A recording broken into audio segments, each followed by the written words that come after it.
하나님 말씀은 히브리서 9장 27절 한 절 말씀.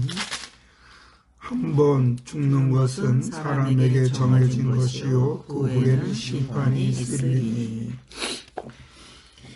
사람이 살아가면서 관심 갖는 것을 보면 첫째가 어떻게 하면 행복한 삶을 살 것인가 하는 것이라고 합니다.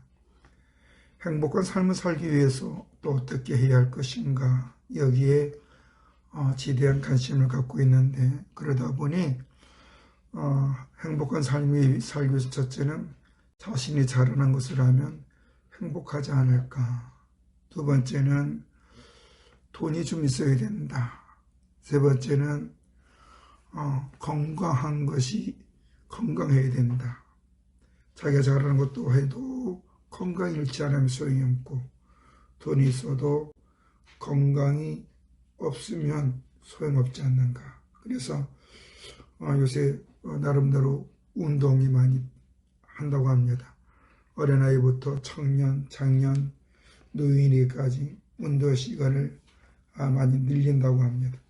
그런데 이 세 가지 가지고도 부족하다고 해서, 그럼 부족한 게 무엇인가 살펴보니까, 내가 잘하는 것을 하고 돈이 있고 건강해도 마음의 평안이 없으면 소용이 없지 않는가. 그리고 가장 중요한 거, 일거리가 있어야 되고, 그 일을 할 때 거기에 대한 소득이 있어야 되지 않는가. 성경에서 복은 일할 때 소득이 생기는 거다라고 그랬어요. 그것이 신명기 28장 있는데, 그러면 일을 할 때에 소득도 필요한데, 좀 전에 마음의 평안, 그런 마음의 평안이 어디서 오느냐, 이 마음의 평안은 어디서 오느냐. 많은 분들이 생각하기에 학문이냐, 아니다라는 거예요.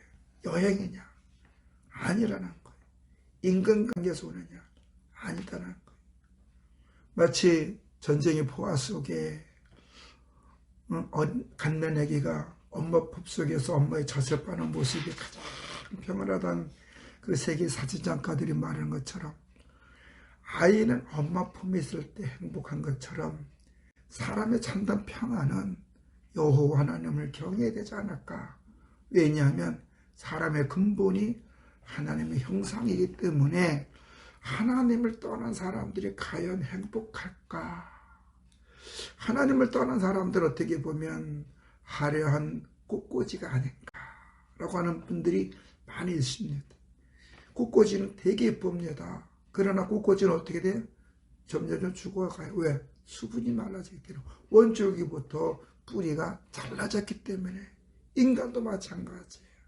그래서 사도 요한은 그의 서신서 요한 3서 1장 2절에 보면 사랑하는 가이오에게 이렇게 말했어요. 사랑하는 자여, 내 영혼이 잘된 같이 내가 범사가 잘되고 강건하기를 내가 간구하니라.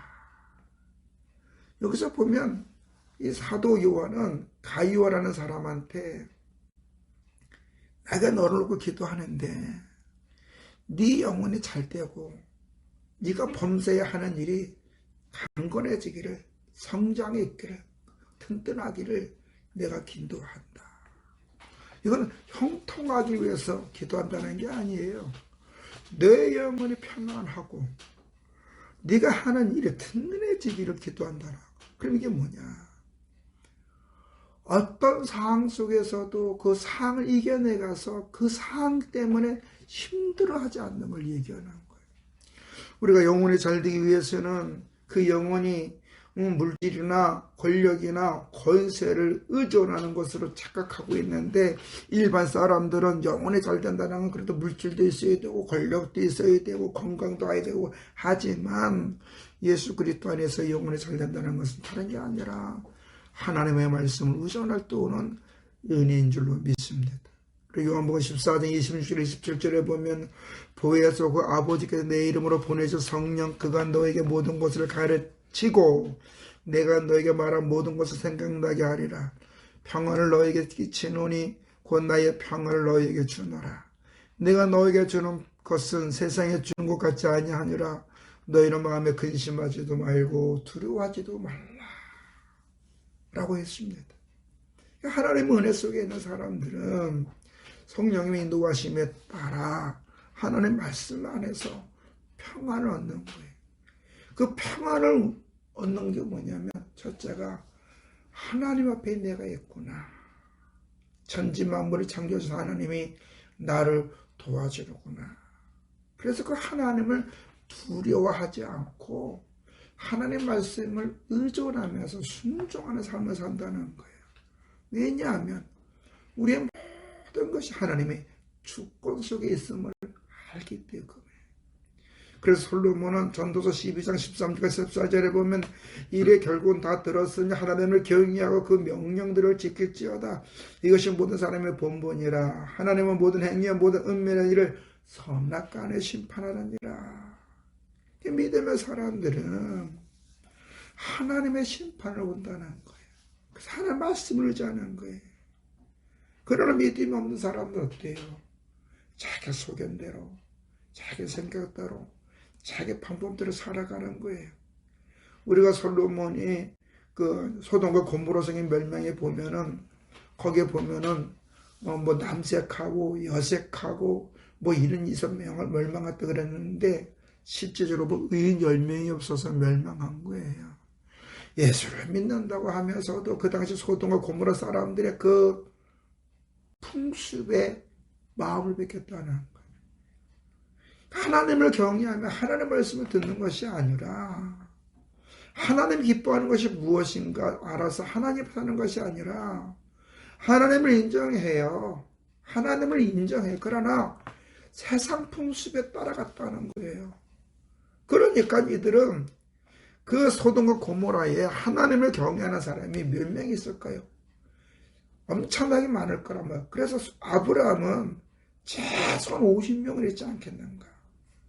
45명, 40명, 30명, 20명, 그 나중에 10명까지는 있지 않겠는가라고 했는데 결국에는 소돔과 고모라 성에 하나님을 경외하는 사람, 믿음으로 하나님 앞에 선 사람들이 10명도 안 돼서 멸망했다라는 것. 더 나가서 롯의 아내는 어떻게 됐습니까? 돌아보지 말라 했는데 소돔과 고모라가 멸망할 때 그 계엄이 났다 그래요. 날 수밖에 없죠. 하늘에서 우박이 터지고 땅에서 불이 솟으니 계엄이 날 수밖에 없죠. 그래서 많은 사람이 소돔의 그 멸망할 때 롯의 아내가 쳐다보려고는 소돔 속에 있는 자기 재산에 마음 뺏기지 않았을까 그러는 거. 또 어떤 사람은 하나님의 말씀을 안일하게 생각해서 뒤를 돌아봤다. 그 결과 어떻게 돼요? 소금 기둥이 됐다는 거예요. 믿음의 사람들은 누가 뭐라 그래도 하나님의 말씀을 통하여 하나님을 경외하고 그까지 마음을 다스려야 돼요. 그리고 살 때 어떻게 살아야 되느냐? 하나님 말씀 중심의 삶을 살아야 돼. 왜냐? 누가복음 16장에 보면 부자와 나사로가 나오는데 나사로는 천국 가지만 부자는 지옥에 가요. 여기서 부자는 지옥에 간 장면이 아주 실감하게 나오는데 이 부자가 지옥에 갔을 때 너무 고통스러우니까 자기 형제가 5명 있는데 죽은 나사로 살려서 자기 형제들한테 보이면 자기 형제들은 나사로의 말을 듣고 여기 오지 않겠는가 라고 얘기할 때에 31절은 뭐냐면 모세와 선지자의 말을 듣지 않으면 온다는 거예요. 간증 좋아요. 어느 정도 전환점이 돼요. 그러나 가장 주님이 원하는 것은 하나님의 말씀을 들어야 된다는 거예요. 믿음은 하나님의 말씀을 알고 있거나 주여 주여 하는 것이 아니라 하나님의 말씀에 순종하는 사람이에요. 그래서 믿음의 사람은 누가 뭐라 그래도 하나님의 말씀을 붙잡고 살아가는 거예요. 왜? 하나님은 말씀을 통해 심판의 기준을 세워주었기 때문에. 사람은 누구나 죽는다 그랬어요. 안 죽을 사람 없어요. 어머니 대중에서 죽는 사람이 있고 100세 넘어서 죽는 사람이 있고 사고로 죽는 사람이 있고 지병으로 죽는 사람이 있고 뜻하지 않는 여러 가지 일로 죽을 수 있어요. 전쟁으로도 죽을 수도 있고 차 타고 가다 죽을 수도 있고 죽는 건 다 죽어. 근데 문제는 죽는 심판이 있다는 거야. 너 어떻게 살았느냐? 심판이 있다는 거야. 오늘 우리는 그렇다면 하나님을 경외하면서 두 번째로 이웃을 소중히 살아야 된다. 왜? 내 이웃도 구원받을 경험이 있기 때문에. 우리 먼저 예수 믿는 사람들은 선하고 바르고 정직한 삶을 살아서 내 이웃에게 믿음의 본을 보여야 되지만 더 중요한 게 가족끼리 서로 사랑하고 아끼고 섬겨야 될 줄로 믿습니다. 가족이 믿음 안에서 하나가 되어야 돼요. 가족이 믿음 안에서 하나가 되지 않고 다른 사람한테 착하고 그렇고 정직한 삶을 살아봐야 돼. 그건 다 가식이라는 거예요. 내가 있는 곳, 내 안식처, 그게 어디 가족 아닙니까?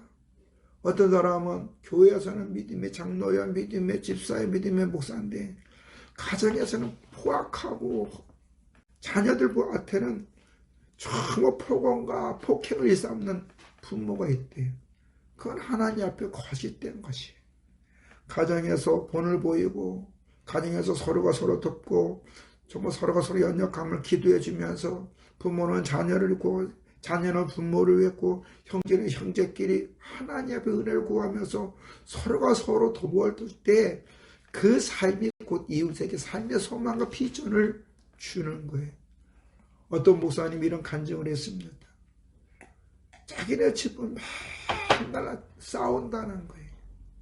아버지가 술 먹고 싸우고 엄마가 주면 불평해도 싸우고 그냥 맨날 입에 화가 있다는 거예요. 불평불만이 많다는 거예요. 조금만 하면 짜증 부리고 조금만 하면 혈기 부리고 뭐 아무것도 아닌데도 괜히 다툰다는 거예요. 근데 아랫집을 가보니까 거길 맨날 웃는다는 거예요. 자기보다 집안도 잘 사지도 않고 그러다가 특별하게 뭐 뛰어난 것도 없는데 거기는 맨날 웃는다는 거예요. 또 그 집에 찬양 소리가 흘러넘친다는 거예요. 즉 노래소리지. 왜 그런가 가만 보니까 일요일마다 교회를 가는 거예요. 예배를 드리는 거예요. 아하, 예배를 드리면 교회를 다니면 저렇게 행복한 삶을 살 수 있겠구나 라고 하면서 그 목사님은 초등학교 자기 스스로 교회를 갔다는 거예요. 근데 교회 갔더니 웬걸? 더 심해요. 아버지 구타도 심하고 어머니 구타도 하고 너 이놈 새끼야 집안에 예수 안 믿는지 2시간 3개월 만난다면서 막 때린다는 거예요. 그러니까 나중에 이 목사님은 성장하면서 우리 부모님 예수를 알지 못해서 그랬구나. 그러면서 덕담을 감사 고백을 했다는 거예요. 그리고 기도했던 하나님, 우리 아버지, 우리 어머니, 우리 형제들 예수 믿게 해주세요. 그러면서 이 사람이 집안에서 더 열심히 일했다는 거예요.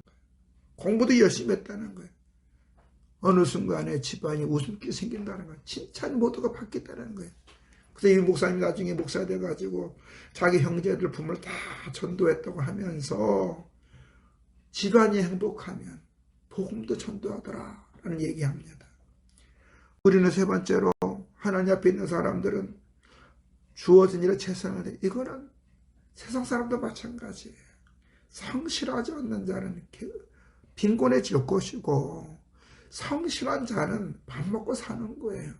하나님은 일하지 않는 자는 먹지도 말라 그랬어요.